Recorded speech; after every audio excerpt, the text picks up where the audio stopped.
Olá, meninas e meninos, tudo bem? Eu sou a Paula, professora de História do IFMG Campus Betim. Olá, eu sou a Marta, também professora de História do IFMG Campus Betim. Hoje a gente vai continuar discutindo com vocês as questões do vestibular da Unicamp do ano de 2020, as questões de História, e hoje vamos trazer para vocês a questão de número 90, tá bom? Eu vou ler e a professora Paula vai comentar com vocês. Então vamos lá. A questão de número 90, ela traz para a gente um textinho e depois as alternativas.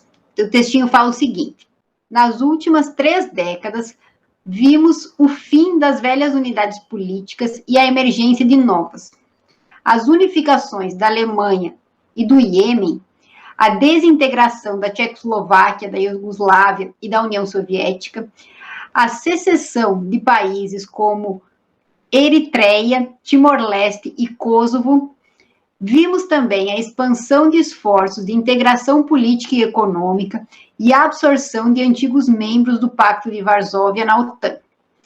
O envolvimento do Exército Nacional em esforços da ONU para a manutenção da paz e mobilização de outros tantos exércitos na tentativa de conter e definir o terrorismo como um fenômeno político.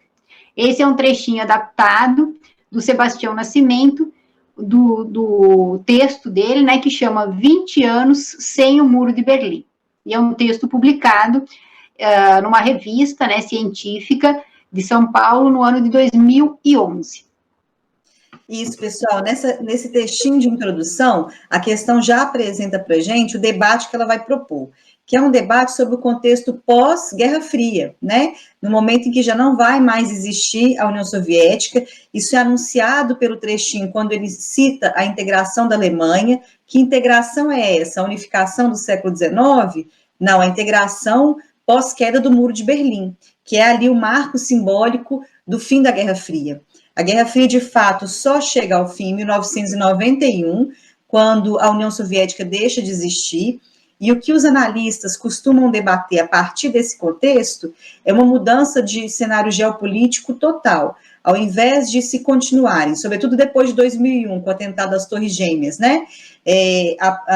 Ao invés de se continuarem os choques culturais entre capitalismo e socialismo, derrotado o socialismo, alguns dos autores vão dizer que o que começou a existir são choques entre civilizações, que pós-2001 a gente pode resumir como o choque entre proposta Ocidente e proposta cultural do Oriente, né? Por isso que o texto, se vocês olharem lá na legenda, né, do texto que está colocado para a gente, o nome fala as faces da violência política, né? Então, a violência como uma continuidade, a Guerra Fria termina, mas a violência não termina, ela continua sendo uma marca da nossa geopolítica internacional, e pelo trechinho vocês já conseguem ter uma pistazinha, porque ele fala em definir o terrorismo político, o terrorismo como uma proposta de ação e de enfrentamento, né, que vai se dar não mais entre estados, mas entre grupos com propostas civilizacionais ou culturais diferentes, tá?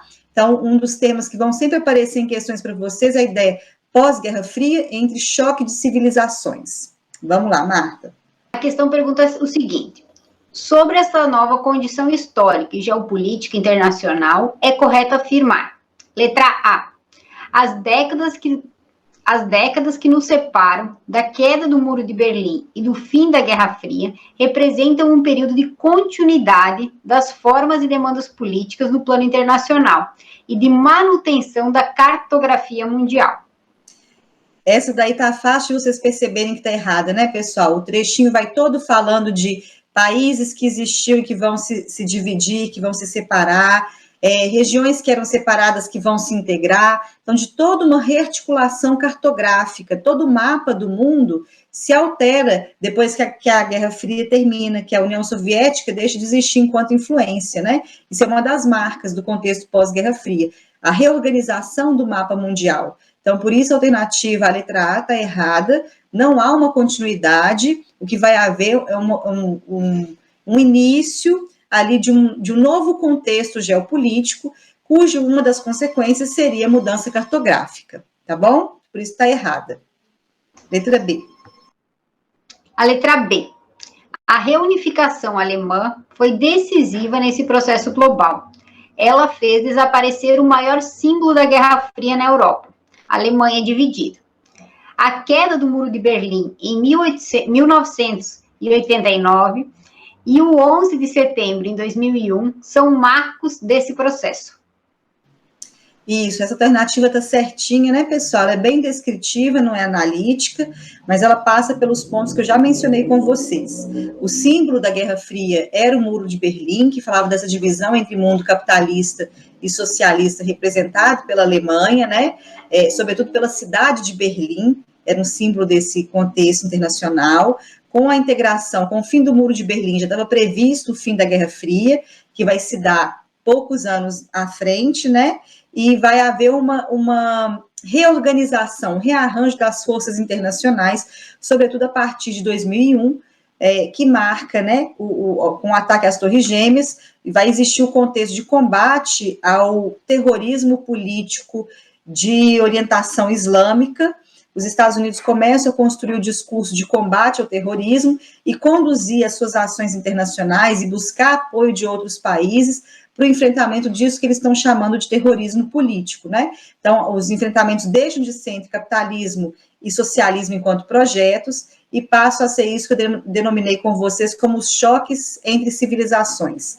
A gente vem vivendo agora, atualmente, um outro cenário internacional, que eu não vou entrar nisso agora para não me alongar, né?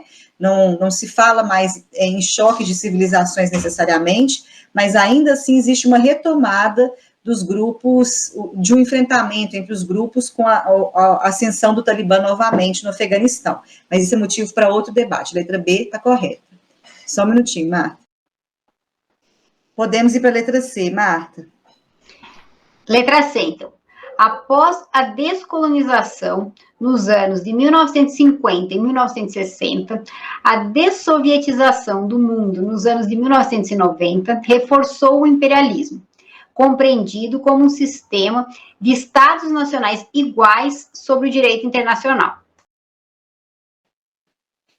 Pessoal, a letra C está errada porque não vai existir no contexto pós-Guerra Fria uma geopolítica mundial ancorada na ideia do Estado-nação.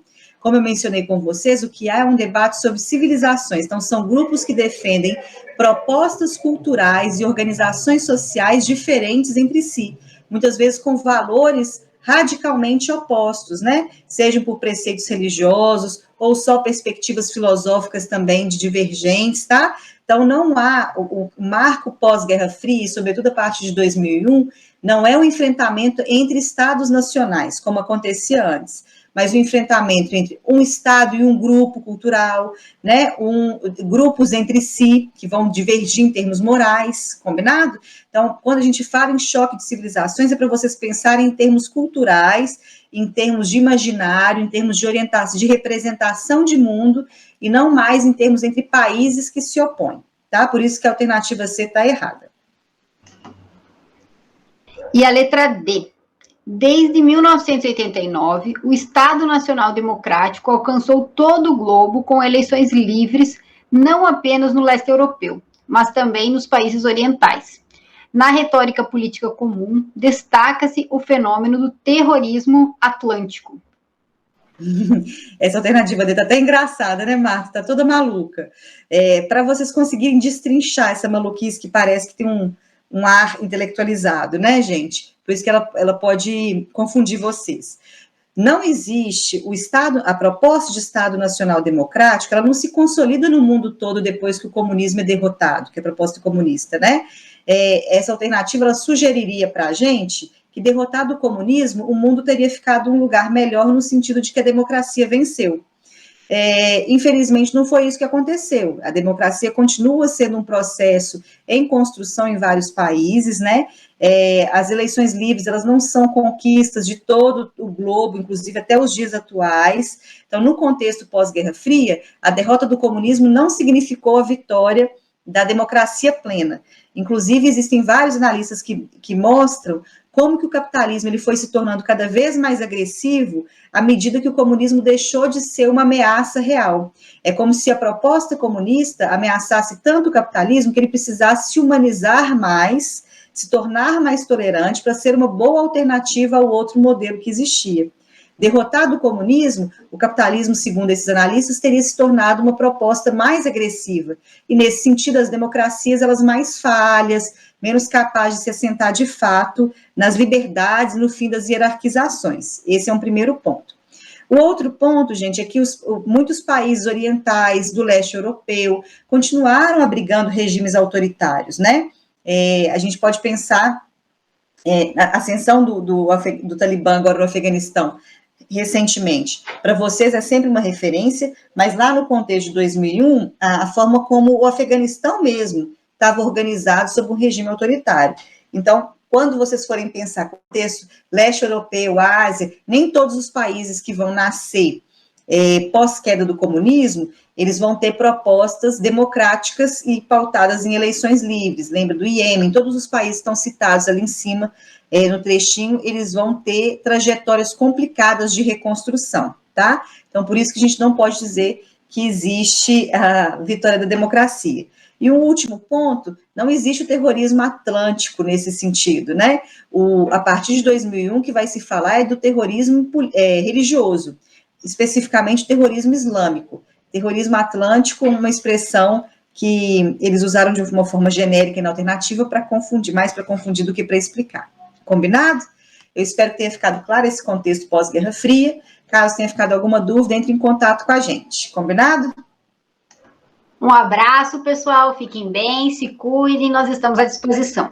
Isso. Até a próxima.